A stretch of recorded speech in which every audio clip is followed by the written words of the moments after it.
সম্মানিত ভিউয়ার্স আসসালামু আলাইকুম। আশা করি সকলে ভালো আছেন। আপনারা দেখছেন কৃষি তথ্য ভান্ডার ইউটিউব চ্যানেল। আমি মোহাম্মদ মোখলেসুর রহমান আবারও চলে আসলাম নতুন একটি ভিডিও নিয়ে।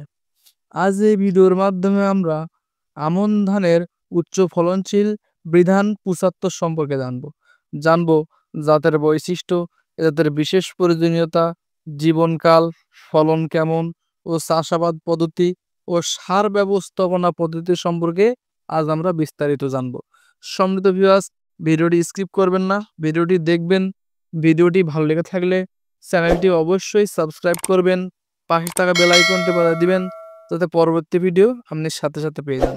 সম্মানিত ভিউয়ার্স, আমরা বিধান ৭৫-এর জাতের বৈশিষ্ট্য সম্পর্কে একটু যে জাতটা কেমন সে সম্পর্কে এখন একটু জানবো।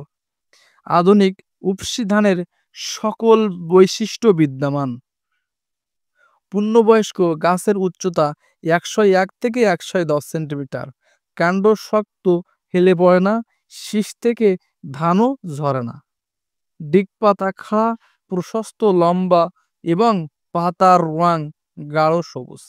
ধানের দানার রং সোনালী ও মাঝারি, চাল মাঝারি ও চিকন। ১০০টি পুষ্টি ধানের ওজন প্রায় ২১ গ্রাম। সমৃদ্ধ ভিউয়ার্স, আমরা জাতের বৈশিষ্ট্য জানলাম। এই জাতের বৈশিষ্ট্য জেনে এই বুঝতে পারলাম এই ধানের উচ্চতা কম হওয়ার কারণে কিন্তু সহজে বাতাস সহনশীল, অর্থাৎ বাতাস কিন্তু সহ্য করতে পারে। অতিরিক্ত বাতাস হলেও কিন্তু গাছটি হেলে পড়ে না বা ঢলে পড়ে না। সমৃদ্ধ ভিউয়ার্স, আমরা বিধান ৭৫-এর জাতের বৈশিষ্ট্য জানলাম।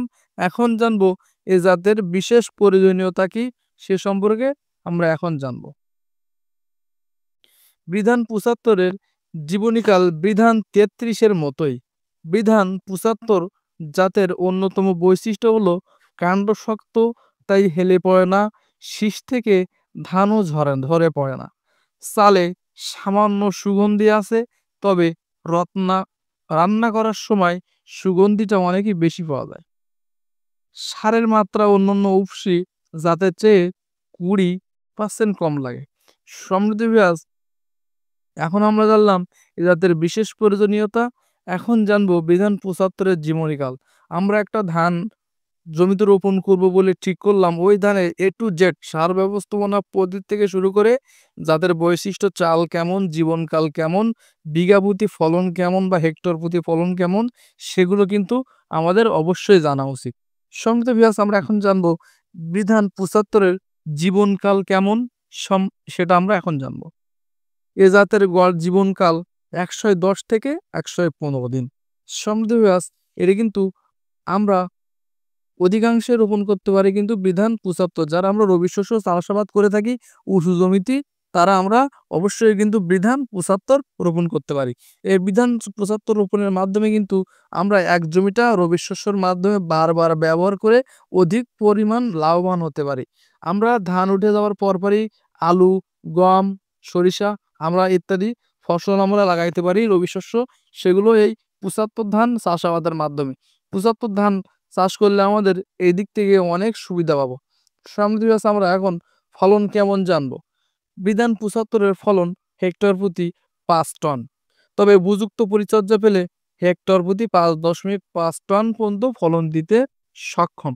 সমৃদ্ধ উপযুক্ত পরিবেশ, আমাদের অঞ্চল ভেদে কিন্তু একটা পরিবেশ আছে, আর সার ব্যবস্থাপনার ওপর ভিত্তি করে কিন্তু ধানের দৈহিক বৃদ্ধি ঘটে, কুশি সংখ্যা বৃদ্ধি পায়, সে কিন্তু অধিক পরিমাণ ফলন দিতে সক্ষম হয় এই সার ব্যবস্থাপনা পদ্ধতিটা জানতে পারলে বা সঠিক মাত্রায় সঠিক সময়ে প্রয়োগ করতে পারলে। আমাদের বিধান ৭৫ এটি অল্প বয়সী অল্প সময়ের মধ্যে পেকে যায়, তাই আমাদের চাপানটা কিন্তু অগ্রিম চাপান দেওয়া উচিত। এখন সে সম্পর্কে আমরা জানবো। চাষাবাদ পদ্ধতি ও সার ব্যবস্থাপনা পদ্ধতি সম্পর্কে আমরা এখন বিস্তারিত জানবো। বীজতলার বীজ বপন ২১শে জুলাই থেকে ২০ আগস্ট। চারার বয়স ২১ থেকে ২৫ দিন। সমৃদ্ধ ভিউয়ার্স, আমরা অল্প বয়সে চারা রোপণ করব। কেন রোপণ করব? এই অল্প বয়সে চারা রোপণ করলে কিন্তু আমরা অধিক পরিমাণ কুশির সংখ্যা বৃদ্ধি করতে পারবো।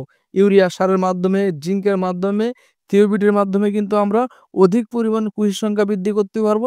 এই কুশির সংখ্যা যত বৃদ্ধি করতে পারবো তত কিন্তু ফলন আমাদের জমিতে বৃদ্ধি পাবে। আমাদের জমিতে আমরা ধরেন ২ থেকে ৩টি করে গোছাই দিয়ে রুইয়ে আসলাম। এই 2 থেকে 3টি গছা কি আমাদের এনাফ ফলন দেওয়ার জন্য? না। আমাদের জমিতে অবশ্যই 20 থেকে 25টা করে পাশকাঠি বা পোনা সৃষ্টি করা আমাদের পক্ষে সম্ভব বা বিধান 75 এ সম্ভব। এখন সেটা কিভাবে? সে সম্পর্কে আমরা এখন জানব। চারার সংখ্যা প্রতি গোছায় 2 থেকে 3টি করে চারা আমরা রোপণ করে আসব। রোপণের দূরত্ব হবে 20 থেকে 15 সেন্টিমিটার। এখন জানব সার ব্যবস্থাপনা। বিধান 75 এর সার ব্যবস্থাপনার পদ্ধতি জানব। আমরা প্রথমে জেনে নেই কি, কি সার আমরা জমিতে প্রয়োগ করব। এখন ইউরিয়া প্রয়োগ করব, টিএসপি প্রয়োগ করব, এমওপি প্রয়োগ করব, জিপসাম প্রয়োগ করব, জিঙ্ক প্রয়োগ করব ও ডিএপি সার আমরা প্রয়োগ করব। এই সারগুলো কখন প্রয়োগ করব? আমরা জমির সেচ চাষ, ধরুন আমরা জমি প্রস্তুত করতেছি, এই জমি প্রস্তুতকৃত জমির সেচ চাষ আমরা যে সময় দেব, ওই সেচ চাষে আমরা বিঘা প্রতি টিএসপি দেব 15 কেজি, এমওপি দেব 15 কেজি, জিপসাম দেব 8 কেজি। এই 3টে সার একসাথ করে মিক্সারের মাধ্যমে আমরা সেচ চাষের আগে অবশ্যই জমিতে প্রস্তুত করার সময় আমরা প্রয়োগ করব। এখন ইউরিয়া কিন্তু আমরা সমান 3 কিস্তি দেব। কখন দেব ইউরিয়া? আমরা ইউরিয়াটা দেব জমি রোপণের 7 দিনের পর বা 5 দিন পর আমরা বিঘা প্রতি 7 কেজি করে শুধু ইউরিয়া দিয়ে যাব, যেটা নাইট্রোজেন জমিতে খাদ্য সরবরাহ করে। অর্থাৎ জমি যে অধিক পরিমাণ খেয়ে থাকে সেটা নাইট্রোজেন। এই নাইট্রোজেন জমিটা সরবরাহ করবে। এখন আমরা চাপান সার দিব। জমির বয়স যে সময় 10 থেকে 15 দিন, সে রোপণের বয়স, সে সময় আমরা চাপান সার দেব। ইউরিয়া বিঘা প্রতি 15 কেজি, ড্যাপ বিঘা প্রতি 10 কেজি, আর আমরা জিঙ্ক দেবো 1.5 কেজি, থিওবিট দেবো 1 কেজি, ম্যাগনেসিয়াম সালফেট দেবো 36% যেটা, সেটা ভালো মানের কোম্পানির আমরা দেবো। সেটা দেবো আমরা বিঘা প্রতি 2 থেকে 3 কেজি করে। সম্মানিত ভিউয়ার্স, আমরা জিঙ্কটা এখন কেন দেবো? আমরা ধরেন 2 থেকে 3টা করে পোনা দিয়ে আমরা রুইয়ে আসলাম। আমাদের অধিক পরিমাণ কিন্তু পাশকাঠি দরকার এবং অধিক পরিমাণ পাশকাঠি হলো, কিন্তু কিছু সংখ্যক পাশকাঠি উপরে উঠলো, আবার কিছু সংখ্যক পাশকাঠি খাটো হয়ে থাকলো। এই খাটো কিন্তু এই কারণে হলো, সঠিক মাত্রায় খাদ্য কিন্তু সরবরাহ করতে পারে নাই। এবং আমরা জিঙ্ক এই কারণে দিব, ধানের পরিবেশক, খাদ্য পরিবেশক বলা হয় জিঙ্ক। এই জিঙ্কের ঘাটতির কারণে কিন্তু ধান অধিক পরিমাণ পোনা সৃষ্টি করার পরেও খাটো নিচু হয়ে থাকে। এই কারণে আমরা জিঙ্ক দেব এবং থিওবিটটা এই কারণে এই সারের সাথে দেব, অধিক পরিমাণ পাশকাঠি করার জন্য আমরা থিওবিট দেব, ম্যাগনেসিয়াম দেব।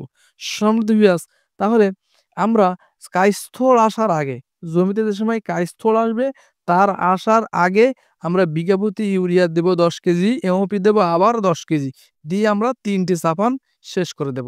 সমৃদ্ধ ভিউয়ার্স, সার ব্যবস্থাপনা যদি আমি যেভাবে বললাম এইভাবে যদি আপনারা প্রয়োগ করেন, তাহলে বিধান 75 কিন্তু 33 শতকে বিধান 75 20 থেকে 25 মণ ফলন অবশ্যই হবে। আমি যেভাবে বললাম এভাবে যদি আপনারা চাষাবাদ করেন, এবং আরও এই বিষয়ে জানতে হলে আপনারা কমেন্টের মাধ্যমে জানাবেন। আমরা অবশ্যই আপনার কমেন্টের উত্তর দেওয়ার চেষ্টা করব। সম্মানিত ভিউয়ার্স, আপনারা ভালো থাকবেন, সুস্থ থাকবেন এবং ভিডিওটি যদি ভালো লেগে থাকে তাহলে চ্যানেলটি অবশ্যই সাবস্ক্রাইব করবেন, বেল বাটনটি বাজিয়ে দিবেন যাতে পরবর্তী ভিডিও আপনি সাথে পেয়ে যান। সবাই সুস্থ থাকবেন, ভালো থাকবেন। আল্লাহ হাফেজ। আসসালামু আলাইকুম।